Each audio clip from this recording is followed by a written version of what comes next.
Hello दोस्तों, कैसे हैं सब। मैं हिमांशु स्वागत करता हूं आप सबका आपके अपने चैनल कॉमिक वर्ल्ड पर। तो चलिए दोस्तों, शुरू करते हैं राज कॉमिक्स में सुपर कमांडर ध्रुव का एक और रोमांचकारी विशेषांक भूचाल।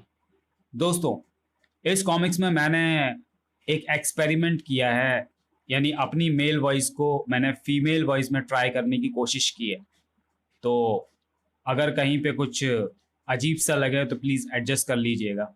तो चलिए दोस्तों, फिर शुरू करते हैं भूचाल का पहला भाग।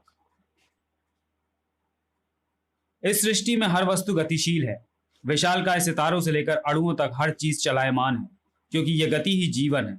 पर एक ऐसी वस्तु है जिसकी गति जीवन नहीं मौत देती है, जिसके चलने से बस्तियां उजड़ जाती हैं और महानगर साफ हो जाते हैं। यह वस्तु है भूमि, यानी भू, और इसकी विनाशकारी गति को कहते हैं भूचाल। हाँ, यही है वह नास्तिक जिसने मेरा विरोध किया, जिसके कारण तुमने मेरी चेतावनी पर ध्यान नहीं दिया और इस विनाश के शिकार हो गए। लेकिन फिर भी मैं चाहता हूँ कि तुम इसको माफ कर दो। नहीं बापू, इसी के कारण हमारे जान माल का इतना अधिक नुकसान हुआ है। हमारी जिंदगी भर की कमाई से बने मकान धूल में मिल गए। इस पर भरोसा करके हमने मकानों का बीमा तक नहीं कराया था। अब हम इसको जिंदा नहीं छोड़ेंगे। धरती के मुकाबले में इंसानों का जीवन बहुत छोटा सा है। कोई भी बड़ी प्राकृतिक आपदा एक इंसानी जीवन में एक बार ही आती है और कईयों के जीवन में आती ही नहीं है। इसलिए अपनी जिंदगी की भावी योजनाएं बनाते वक्त इंसान प्राकृतिक आपदाओं का ध्यान रखता ही नहीं है। हा हा हा हा हा। आप तो ऐसे सवाल पूछ रहे हैं जैसे कि आप सीबीआई में काम करते हो। पूछना ही पड़ता है बिल्डर साहब। आखिर मैं इस फ्लैट को लेने के लिए अपनी जिंदगी भर की कमाई लगा रहा हूँ और ऊपर से लोन भी ले रहा हूँ। वैसे आपकी ये बिल्डिंग भूकंपरोधी यानी अर्थक्वेक रेसिस्टेंट है ना? अब आप पूछेंगी भाभी जी की ये बिल्डिंग फायर प्रूफ है ना या बाढ़ प्रूफ है ना। अजी आप ही सोचिए, ऐसी मुसीबतें आती ही कहाँ हैं। ये तो दूसरे बिल्डरों के रेट बढ़ाने के चोचले हैं, पर हम साफ और सस्ते सौदे में यकीन रखते हैं। आपकी बात में दम है। मुझे आपका फ्लैट पसंद है। ये लीजिए चेक। धन्यवाद सूद साहब, और नया घर लेने की बधाई भी। खुश तो हो ना डार्लिंग? बहुत खुश, लेकिन अगर फ्लैट भूकंपरोधी होता तो मैं और भी खुश होती। अरे छोड़ो ना, चलो बापू स्वामी का आशीर्वाद लेकर आते हैं। वे आजकल राजनगर आए हुए हैं। चलो, शायद उनके आशीर्वाद से मेरी चिंता दूर हो जाए। बिल्डर के ऑफिस में। हाँ पार्टनर, तुमने जो कस्टमर भेजा था उससे सौदा हो गया है। हाँ हाँ, अरे हम तेरी तरह चोर थोड़ी हैं। हाँ हाँ, तेरा कमीशन तेरे बेनामी अकाउंट में शाम तक जमा हो जाएगा। सुन, और ग्राहक कब भेज रहा है? अभी भी 37 फ्लैट खाली हैं। जब जब पाप बढ़ता है तब तब ईश्वर विनाश करते हैं, कभी स्वयं अवतार लेकर और कभी प्रकृति को यह काम सौंप कर। ऐसा प्रभु ने गीता में भी कहा है। और पाप बढ़ रहा है। इस नगर में पाप का पेड़ और घना हो रहा है, उसे काटो वरना विनाश दूर नहीं है। मैं आपके पास सिर्फ यही चेतावनी देने आया हूँ। अभी तुमको इस विनाश के और भी संकेत मिलेंगे। पाप से उपजे प्राणी धरती पर विचरण करेंगे, निरपराधों का रक्त बहेगा, इसलिए संभल कर रहो। पाप तुमसे ही फैलता है, इसलिए तुम ही पाप का अंत कर सकते हो। स्वामी जी तो डरा रहे हैं, मैं आज से ही एक हफ्ते के लिए घूस लेना बंद कर दूंगा। इतना भी मत डरो जी। अच्छा, 3 दिन तक मत लेना, पाप को धीरे धीरे कम करो। बापू दंडवत। सदाचारी भाव, उठो भक्त सूद, तुम अवश्य कोई शुभ सूचना लाए हो, कहो। आपके आशीर्वाद से आज मैं एक मकान का मालिक बन गया हूँ बापू। अति उत्तम। सदाचारियों के साथ हमेशा अच्छा ही होता है भक्त। सब आपका आशीर्वाद है। अब तक आपके बताए रास्ते पर चलकर ही हमने तरक्की की है। आगे भी हमारा मार्गदर्शन करते रहिएगा बापू। अवश्य। तुम जैसे सदाचारियों ने ही तो अपने पुण्यों से इस नगर को बचा रखा है, वरना ये तो कब का खंडहर बन गया होता। जाओ, मेरा आशीर्वाद सदा तुम्हारे साथ है। राजनगर को सदाचारियों ने ही पापियों से बचा रखा था। लीजिए पापा, आपका यह बंगला अब 10 करोड़ का हो गया है। पिछले 2 महीनों में प्रॉपर्टी के दाम 15% बढ़ गए हैं। बधाई हो। मुझको इस खबर से कोई खुशी नहीं हुई बेटे, बल्कि मुझे तो इस तरह की महंगाई बढ़ने से चिंता हो जाती है।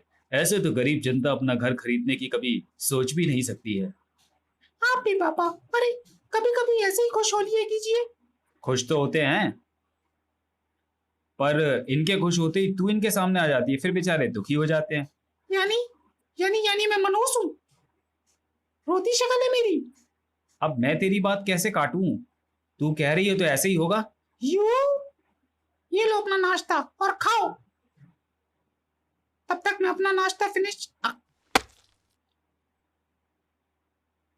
अब जाकर आईना देखो और बताओ कि मनहूस कौन लग रहा है। किसने धक्का दिया मुझे? किसने? अरे आप लोग भी गिर पड़े, पर कैसे? ये जरूर भूकंप का झटका था। अब ये भूकंप एकाएक कहाँ से आ गया? भगवान ने तुझको बड़े भाई से लड़ने की सजा दी है। अब तू जाकर अपनी शक्ल देख। अरे बहुत हो गई तुम दोनों की चुहल। श्वेता, फटाफट कोई न्यूज चैनल लगा। पता नहीं इस झटके से राजनगर में कोई नुकसान हुआ है या नहीं। हर न्यूज चैनल पर एक ही ब्रेकिंग न्यूज थी। अब से कुछ देर पहले राजनगर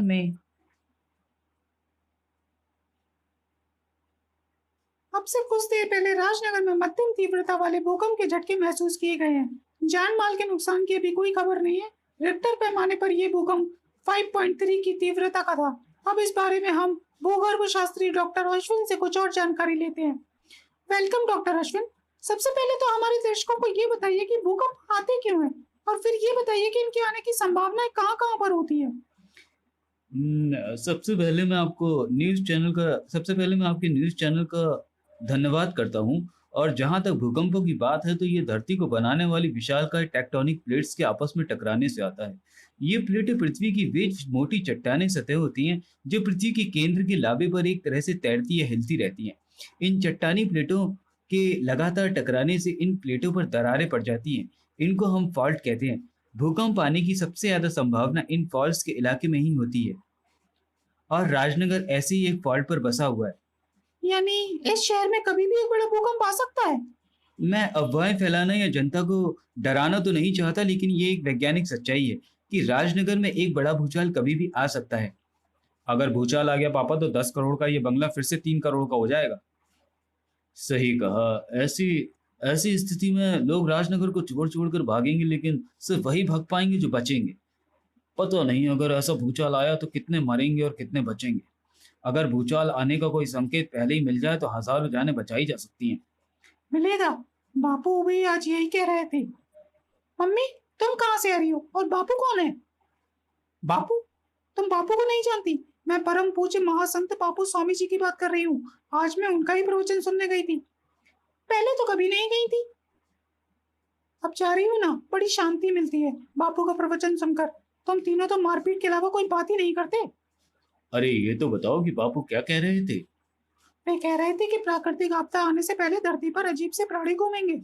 शायद वे प्राणी जो सतह से बहुत नीचे रहते हैं, वे भूकंप का आभास पाकर सतह पर आ जाएंगे।